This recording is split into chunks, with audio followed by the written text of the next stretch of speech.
KPSC ನಡೆಸಿದಂತಹ KS ಮರುಪರೀಕ್ಷೆಯಲ್ಲಿ Kannada ಅಭ್ಯರ್ಥಿಗಳಿಗೆ ಅನ್ಯಾಯ ಆಗಿದೆ. ಅದನ್ನು ಖಂಡಿಸಿ ಸಾಕಷ್ಟು ಹೋರಾಟ ಮಾಡಿದ್ವಿ. ಇವಾಗ ನಾವು ಹೈಕೋರ್ಟಲ್ಲಿ ಸುಮಾರು ಜನಕ್ಕೆ 184 ಮೆಂಬರ್ಸ್ಗೆ ಮೇನ್ಸ್ಗೆ ಅವಕಾಶ ಮಾಡಿಕೊಟ್ಟಿದ್ದಾರೆ. ಅದೇ ರೀತಿ ನಾವು ಅಖಿಲ ಕರ್ನಾಟಕ ರಾಜ್ಯ ವಿದ್ಯಾರ್ಥಿ ಸಂಘಟನೆಯಿಂದ 350 ಜನಕ್ಕೆ ಕ್ಯಾಟ್ಗೆ ಅಂದರೆ ಕರ್ನಾಟಕ ಅಡ್ಮಿನಿಸ್ಟ್ರೇಟಿವ್ ಟ್ರಿಬ್ಯುನಲ್ಗೆ ನಾವು ಫೈಲ್ ಮಾಡಿದ್ವಿ. 28ನೇ ತಾರೀಕು ಫೈಲ್ ಮಾಡಿದ್ವಿ. ನಾಳೆ ಮೆಮೊ ಹಾಕ್ಕೊತೀವಿ. ನಾಳೆ ಎಂಡ್ ಆಫ್ ದಿ ಲಿಸ್ಟು ನಾಳೆ ಒಳಗಡೆ ಬರುತ್ತದು 350 ಜನದ್ದು ಲಿಸ್ಟ್. 350 ಜನ ಯಾರ್ಯಾರು ಇದ್ದಾರೆ ಅಂತ ಹೇಳ್ಬಿಟ್ಟು ನಾವು ಲಿಸ್ಟ್ ಕಳಿಸ್ತೀವಿ. ಅಂದರೆ ನಾವು ಒಂದು ಫೈಲ್ ಏನಿದೆ ಅದನ್ನು ಸ್ಕ್ರೀನ್ಶಾಟ್ ತೊಗೊಂಡು ಅಕ್ಸಾ ಅಫಿಷಿಯಲ್ ಟೆಲಿಗ್ರಾಮ್ ಗ್ರೂಪಲ್ಲಿ ನಾನು ಶೇರ್ ಮಾಡ್ತೀನಿ. ದಯವಿಟ್ಟು 350 ಜನ ಏನಿದ್ದೀರಾ ಅಷ್ಟು ಜನ ಕರ್ನಾಟಕ ಅಡ್ಮಿನಿಸ್ಟ್ರೇಟಿವ್ ಟ್ರಿಬ್ಯುನಲ್ಗೆ ನಾಳೆ ಬೆಳಗ್ಗೆ ಒಂದು 10 ಗಂಟೆ ಅಷ್ಟೊತ್ತಿಗೆ ಎಲ್ಲರೂ ಬರಬೇಕು ಅಂದ್ಕೊತೀನಿ. ಬರೀ ಅವ್ರ ಲಿಸ್ಟಲ್ಲಿ ಇರೋರೇ ಅಲ್ಲ, ಬೇರೆ ಎಲ್ಲರೂ ಬನ್ನಿ. ನಾಳೆ 10 ಗಂಟೆಗೆ ಒಂದು Karnataka administrative tribunal Mysuru bank ಹತ್ರ ಇದೆ.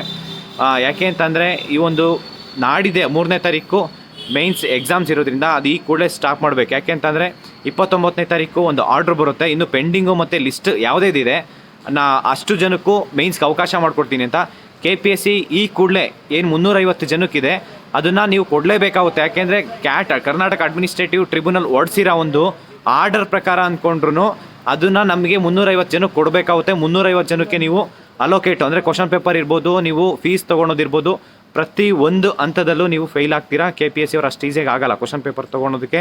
ಫೀಸ್ ಅಂದರೆ ಡೀಟೇಲ್ ಅಪ್ಲಿಕೇಶನ್ ಫಿಲ್ ಮಾಡಬೇಕು ಮತ್ತು 350 ಜನಕ್ಕೆ ಅಕಾಮೆಂಟ್ ಮಾಡೋಕ್ಕಾಗಲ್ಲ.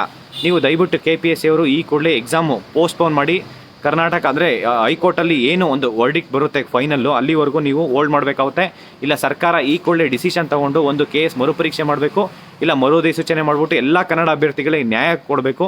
ಅಲ್ಲಿವರೆಗೂ ನಾವು ಹೋರಾಟ ಮಾಡ್ತೀವಿ. ಈವನ್ನು ನಾವು ಸುಪ್ರೀಂ ಕೋರ್ಟಲ್ಲೂ ನಾಳೆ ಕೇಸ್ ಹಾಕ್ತಾ ಇದ್ದೀವಿ. ಮತ್ತು ಇದ್ರ ಜೊತೆ ಹೈಕೋರ್ಟಲ್ಲೂ ತುಂಬ ಸಾಕಷ್ಟು ಪೆಟಿಷನ್ಸ್ ಇದ್ದಾವೆ.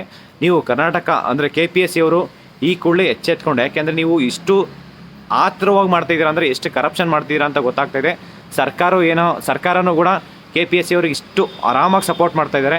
ದಯವಿಟ್ಟು ಎಲ್ಲ ವಿದ್ಯಾರ್ಥಿಗಳು ನಾಳೆ ಕರ್ನಾಟಕ ಅಡ್ಮಿನಿಸ್ಟ್ರೇಟಿವ್ ಟ್ರಿಬ್ಯುನಲ್ಲು ಅಲ್ಲಿಗೆ ಬನ್ನಿ. 350 ಜನ ಅಲ್ಲ, 3000 ಜನ ಬನ್ನಿ. ಎಲ್ರಿಗೂ ನ್ಯಾಯ ಸಿಗಬೇಕು. ನಾವಲ್ಲಿ ಕೇಳ್ಕೊಳ್ಳೋಣ. ಯಾಕೆಂದರೆ ಕರ್ನಾಟಕ ಅಡ್ಮಿನಿಸ್ಟ್ರೇಟಿವ್ ಟ್ರಿಬ್ಯುನಲ್ಲು ಕೋರ್ಟಾಲ್ 2 ರಜಾ ಇದೆ. ಅಟ್ಲೀಸ್ಟ್ ಕೋರ್ಟಾಲ್ 1ನಲ್ಲಿ ನಮಗೆ ಕೇಸ್ ಲಿಸ್ಟ್ ಆಗಿ ಅಲ್ಲಿ ನಮಗೆ ನ್ಯಾಯ ದೊರಕಿಸ್ಬೇಕು. ಮತ್ತು ನಾಳೆ ಹೈಕೋರ್ಟಲ್ಲಿ ಕೂಡ ಸಾಕಷ್ಟು ಕೇಸ್ ಆಗ್ತಾರೆ. ಅಟ್ಲೀಸ್ಟ್ ಅಲ್ಲಾದರೂ ನಮಗೆ ಸ್ಟೇ ಸಿಗಬೇಕು. ಹೈಕೋರ್ಟಲ್ಲಿ ಸಿಗಲಿಲ್ಲ ಅಂತಂದರೆ ಅಟ್ಲೀಸ್ಟ್ ಸುಪ್ರೀಂ ಕೋರ್ಟಲ್ಲಾದರೂ ಸಿಗಬೇಕು ಅಂತ ನಾವು ಕೇಳ್ಕೊತೀನಿ. Thank you. ನಮಸ್ಕಾರ.